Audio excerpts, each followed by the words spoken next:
बच्चों, स्वागत है आपका हमारे YouTube चैनल पीसीएम वाले मोदी सर। तो बेटा हमने केमिस्ट्री की सीरीज शुरू की थी 10+1 की, जिसमें हमने पढ़ लिया था। हमने सम बेसिक कॉन्सेप्ट में क्या क्या पढ़ा था। हमने मैटर की स्टेट पढ़ी थी, एलिमेंट्स के बारे में पढ़ा था, कंपाउंड्स के बारे में पढ़ा था, और हमने उसके बाद गैस लॉज भी पढ़े थे। ठीक है, तो उसके बाद जो बेटा मेरे पास आ जाता है टॉपिक, आज हम पढ़ेंगे एटम क्या होता है, मॉलिक्यूल क्या होता है, और थोड़ा बहुत हम मोल मोल कॉन्सेप्ट के बारे में जानेंगे। ठीक है बेटा, तो हम पहले शुरुआत करते हैं कि हमारे पास जो एटम है, एटम क्या चीज, एटम।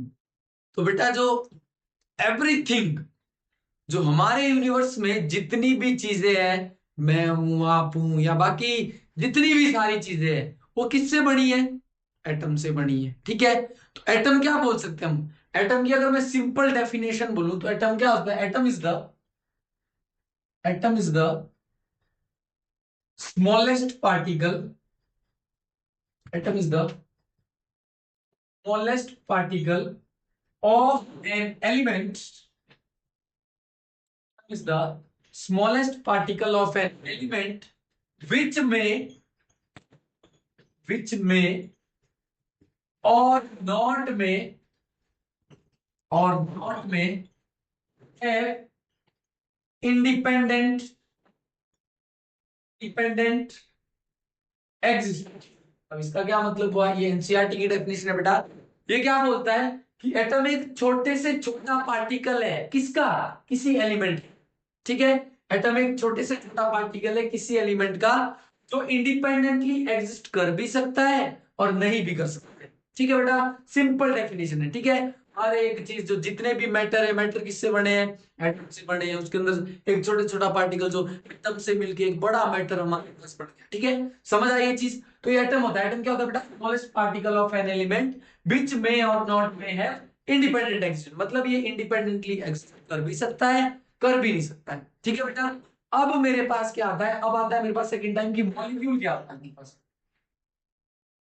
सेकंड आता है मेरे पास कि मॉलिक्यूल क्या होता है। ठीक है, अब देखना बेटा, अगर मैं सिंपल डेफिनेशन बोलूं तो मॉलिक्यूल क्या है? It is the it is the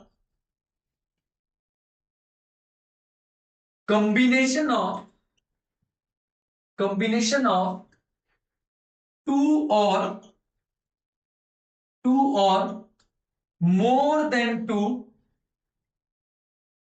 different atoms। इसका क्या मतलब हुआ कि एक कॉम्बिनेशन है। मॉलिक्यूल क्या है? एक कॉम्बिनेशन है दो या दो से अधिक डिफरेंट एटम्स का। ठीक है, तो उसको क्या बोलेंगे बेटा? मॉलिक्यूल बोलेंगे। ठीक है, अब यहाँ पे एटम में देना, तो मैं बोल रहा हूं, मान लो फॉर एग्जांपल मैंने कार्बन उठा दिया। ठीक है, सिंगल है कार्बन, तो कार्बन क्या है? एटम है, एलिमेंट है। ठीक है, तो एलिमेंट के अंदर ही तो एटम होते हैं मेरे पास। ठीक है, लेकिन अगर मैं मॉलिक्यूल की बात कर रहा हूं मैं, तो फॉर एग्जाम्पल जैसे मैं वाटर ले लूं, वाटर क्या है? मॉलिक्यूल है। देखो ना, दो या दो से अधिक डिफरेंट एटम से जो चीज बनती है उसको हम क्या बोलते हैं? मॉलिक्यूल बोलते हैं।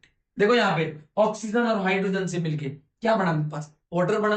ठीक है, फॉर एग्जाम्पल और CO2 कार्बन डाइऑक्साइड, देखो ना, कार्बन और ऑक्सीजन से मिलके क्या बना मेरे पास? Carbon dioxide. ठीक है बेटा, तो ये समझ आ गया होगा आपको कि एटम क्या होता है, मॉलिक्यूल क्या होता है। ठीक है, अब हम चलते हैं बेटा मोल कॉन्सेप्ट। किस पे चलते हैं हम?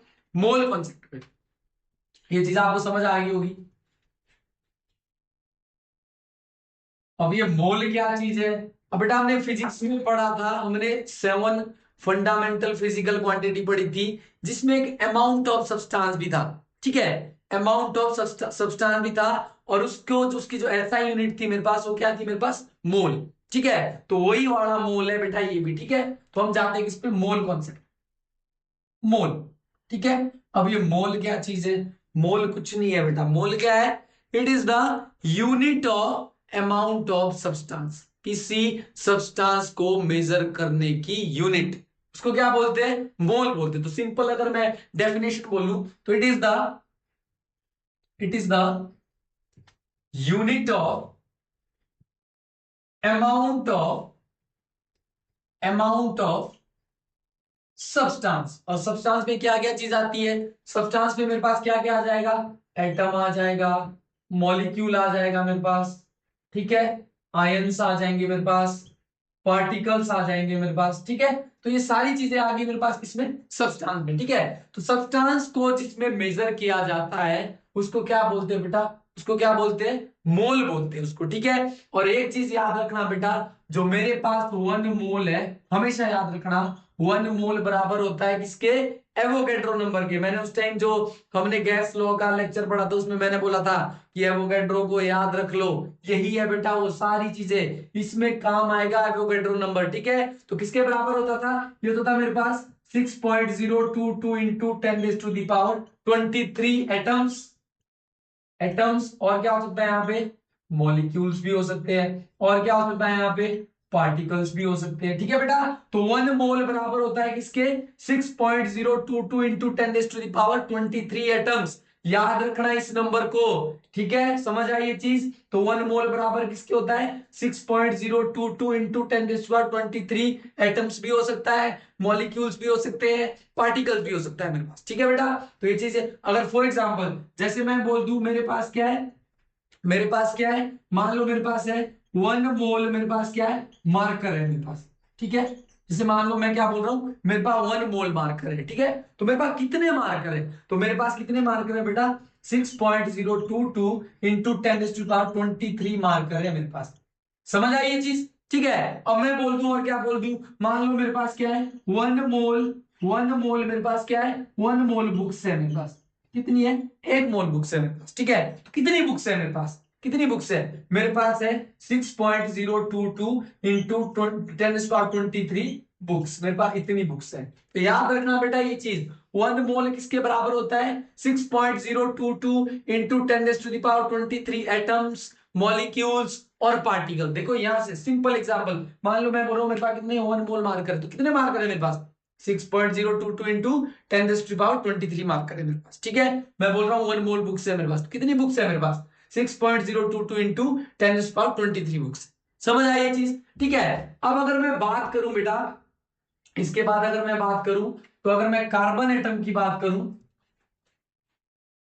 अगर मैं carbon in carbon atom, in carbon atom, मेरे पास कार्बन का एटॉमिक मास कितना होता है मेरे पास, एटॉमिक नंबर कितना होता है मेरे पास, कार्बन का एटॉमिक नंबर होता है बेटा 6, ठीक है। कितना होता है मेरे पास कार्बन का एटॉमिक नंबर 6 होता है मेरे पास, ठीक है। अब अगर मैं इसकी बात करूं तो ध्यान रखना बेटा, मेरे पास कार्बन, कार्बन का एटॉमिक नंबर 6 होता है और इसका मास कितना होता है 12, ठीक है। चलो इसका मास कितना होता है बेटा 12 होता है, तो इसी 12 को निकालेंगे हम, ठीक है। अब सुनना मेरी बात ध्यान से, देखो मेरे पास जो मास होता है किसका, प्रोटॉन का, कितना मास होता है भाई, ये चीजें भी याद रखनी है आपने, कितना होता है प्रोटॉन का मास 1.67 इंटू 10⁻⁻24 ग्राम, ठीक है। और मेरे पास न्यूट्रॉन का मास कितना होता है, मास ऑफ न्यूट्रॉन कितना होता है मेरे पास, सेम जो ये mass of proton mass of neutron same होता है मेरे पास 1.67 इंटू 10⁻⁻24 ग्राम, ठीक है। और मेरे पास इलेक्ट्रॉन का मास कितना होता है मेरे पास, इलेक्ट्रॉन का मास होता है मेरे पास 9.1 इंटू 10⁻⁻27 ग्राम। इनके बारे में हम डिटेल में पढ़ेंगे बेटा। तो मेरे पास मास कितना होता है प्रोटॉन का 1.67 इंटू 10⁻⁻24 ग्राम, न्यूट्रॉन का सेम, और मेरे पास इलेक्ट्रॉन का कितना होता है 9.1 इंटू 10⁻⁻27 ग्राम, ठीक है। आपने ये चीज अभी याद रखनी है, ठीक है। अब देखना बेटा, मेरे पास कार्बन का एटॉमिक नंबर 6 है, मास कितना है मेरे पास 12 है, ठीक है। तो एटम के न्यूक्लियस में क्या होता है ये भी आपने याद रखना है, एटम के न्यूक्लियस में क्या होता है, प्रोटॉन और न्यूट्रॉन, ठीक है। एटम के न्यूक्लियस में क्या होता है, प्रोटॉन और न्यूट्रॉन, और सारा मास कहां पे होता है एटम में, एटम के न्यूक्लियस में होता है सारा मास, ठीक है। तो बेटा अगर मैं यहां से बात करूं तो मेरे पास अगर मैं निकालना चाहूं मास ऑफ कार्बन एटम, अगर निकालना है मेरे को, तो जो कार्बन एटम के न्यूक्लियस में क्या होते हैं मेरे पास 6 प्रोटॉन होते हैं प्लस 6 कितने होते हैं मेरे पास न्यूट्रॉन होते हैं, 6 प्रोटॉन होते हैं 6 न्यूट्रॉन होते हैं, ठीक है। तो अगर मैंने मास निकालना है कार्बन एटम का, तो ध्यान रखना है यहाँ पे क्या आएगा मेरे पास 6 into mass of proton plus 6 into mass of neutron, ये चीज आएगी मेरे पास, ठीक है बेटा। अब अगर मैं यहां से बोलूं मेरे पास जो मास ऑफ प्रोटॉन है वो बराबर है किसके, मास ऑफ न्यूट्रॉन के लिए। यहाँ पे अगर मैं बात बोलूं जितना मेरे पास मास प्रोटॉन का होता है उतना ही मेरे पास मास किसका होता है, न्यूट्रॉन का होता है, और किसके बराबर होता है मेरे पास 1.67 इंटू 10⁻⁻24 ग्राम, इसके बराबर होता है। तो अगर मेरे को यहाँ से कार्बन एटम का मास निकालना, तो बेटा मेरे पास जो मास आएगा किसका, मास ऑफ कार्बन एटम वो बराबर आएगा किसके, देखो 6 + 6 कितना हो गया, 12 हो गया मेरे पास, और प्रोटॉन और न्यूट्रॉन का मास बराबर होता है तो मल्टीप्लाई किससे करूंगा, 1.67 इंटू 10⁻24 ग्राम से। ठीक है, ये चीज समझ आई। देखो मास प्रोटॉन मास न्यूट्रॉन का क्या होता है मेरे पास, बराबर होता है। ठीक है, और कितना होता है, 1.67 इंटू 10⁻24 ग्राम। ठीक है, तो 6 + 6 कितने हो गए, 12, और यहां से कॉमन, दोनों में कॉमन क्या है, 1.67 इंटू 10⁻24 ग्राम। ठीक है, और यही बेटा किसके बराबर होता है मेरे पास, तो यहां से जो मेरे पास मास ऑफ कार्बन एटम आ गया वो कितना है मेरे पास, 12 AMU। और ये AMU क्या चीज है, यही है बेटा, ये भी ध्यान रखना, 1 AMU बराबर किसके होगा मेरे पास, 1.67 इंटू 10⁻24 ग्राम। ये मेरे पास 1 AMU की वैल्यू होती है, ये भी आपने याद रखनी है। ठीक है, तो मेरे पास ये 1 AMU 12 AMU आया, तो मेरे पास एक कार्बन एटम का मास कितना आया, 12 AMU। अब यहां से मेरे पास अगर मेरे को डेफिनेशन लिखनी है किसकी, 1 AMU की, किसकी लिखनी है, 1 AMU। और ये AMU क्या है, इसको बोलते हैं बेटा एटॉमिक मास यूनिट। क्या बोलते हैं, एटॉमिक लिखनी है। तो मेरे पास क्या है इसकी डेफिनेशन, यहां से मेरे पास 1 AMU की डेफिनेशन क्या आ जाएगी मेरे पास, मैं क्या बोल सकता हूं, it is defined as the 1/12 mass of the carbon atom. और कौन सा कार्बन एटम, 612। ठीक है, इसी को क्या बोलते हैं हम, 1 AMU बोलते हैं। ठीक है, क्या ये अभी ये 1/12 कहां से आया, देखो ना बेटा, ये 12th है। अगर यहाँ पे AMU में एक साइड रख दूं, मैंने AMU एक साइड, तो यहाँ पे क्या आएगा, इधर इस साइड आएगा 12, तो 1/12 बन जाएगा मेरे पास, ये बढ़ेगा नहीं बढ़ेगा, तो 1 यहाँ से 12 डिवाइड हो गया इसके साथ, तो मेरे पास एक AMU किसके बराबर आएगा, 1/12 मास ऑफ कार्बन एटम। यहां से मेरे पास 1 AMU आ गया। समझ आई ये चीज, ठीक है बेटा, दिक्कत तो नहीं है कुछ इसमें, बिल्कुल सिंपल चीज। तो मेरे पास एक इसकी डेफिनेशन किसकी मिल गई मेरे को, 1 एटॉमिक मास यूनिट की। 1 एटॉमिक मास यूनिट किसके बराबर होता है, the 1/12 mass of the carbon atom. ठीक है, समझ आ गई ये चीज।